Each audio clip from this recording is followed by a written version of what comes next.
নজরুল কলাক্ষেত্রে আজ all Tripura community health officer অর্গানাইজেশনের উদ্যোগে আয়োজিত হল রাজ্য ভিত্তিক কনফারেন্স। পূর্ব নির্ধারিত সূচি অনুযায়ী আজ আগরতলা নজরুল কলাক্ষেত্রে all Tripura community health officers অর্গানাইজেশনের উদ্যোগে একদিনের রাজ্য ভিত্তিক কনফারেন্স অনুষ্ঠিত হয়। এই কনফারেন্সে গোটা রাজ্য থেকে বিভিন্ন স্তরের কমিউনিটি হেলথ অফিসাররা উপস্থিত থেকে মূল্যবান এই কনফারেন্সকে আলোকিত করেন। এই কনফারেন্সে উপস্থিত ছিলেন বিজেপি দলের প্রদেশ সভাপতি রাজীব ভট্টাচার্য, বিজেপি নেতৃত্ব অমিত রক্ষিত, তাপস ভট্টাচার্য প্রমুখরা। এই কনফারেন্সে আলোচনা করতে গিয়ে রাজীব ভট্টাচার্য দাবি করেন, এই সময়ের মধ্যে ত্রিপুরা রাজ্য যোগাযোগ, শিক্ষা, স্বাস্থ্য থেকে শুরু করে সব ক্ষেত্রে অভূতপূর্ব উন্নতি সাধন করেছে। কমিউনিটি হেলথ অফিসাররা নিজেদের কাজকর্ম দায়িত্বের সাথে প্রতিপালন করে যাতে আগামী দিনে রাজ্যের সার্বিক উন্নয়নে নিজেদের ভূমিকা রাখতে পারে সে বিষয়ে আবেদন রাখলেন বিজেপি প্রদেশ সভাপতি। দ্বিতীয় বিষয়বস্তুটা হচ্ছে এই যে কমিউনিটি হেলথ অফিসার, আপনাদের একটা সমাজের প্রতি খুব গুরুত্ব দিয়ে আপনারা কাজ করছেন। রাজ্যের বিভিন্ন প্রান্তে আপনাদের পোস্টিং রয়েছে, আপনাদের কর্মক্ষেত্র রয়েছে।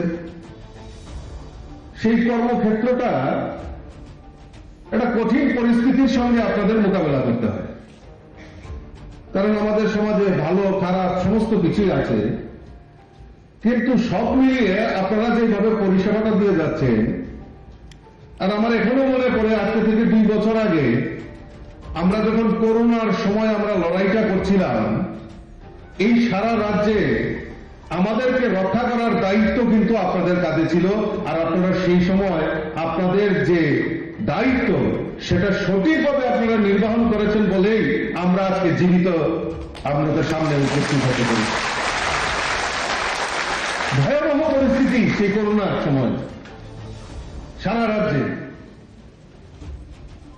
কিন্তু আপনারা অবিচল আপনাদের জীবনের ঝুঁকি নিয়ে আপনারা যেভাবে এই যুদ্ধকে আপনারা সামিল হয়েছিলেন এবং যুদ্ধকে আপনারা জয়ী হয়েছেন, সেটা আমাদের কাছে একটা বাড়তি পাওয়া। রাজনৈতিক মতভেদ বা রাজনৈতিক প্ল্যাটফর্ম যাই থাকুক না কেন, কিন্তু আমার যে দায়িত্ব, আমার যে সমাজের সেবা করা, আমার যে কাজ করা, সেইটাকে মাথায় রেখে আপনারা সেদিন সেই যুদ্ধের সঙ্গে আপনারা লড়াই করেছেন। আর আজকে আমরা সৌভাগ্যবান, আমরা এমন একজন দেশের যশস্বী প্রধানমন্ত্রীকে পেয়েছি। গত 30 মে উনি 9 বছর উনি দেশের প্রধানমন্ত্রিত্ব কাল ওনার সম্পন্ন হয়েছে।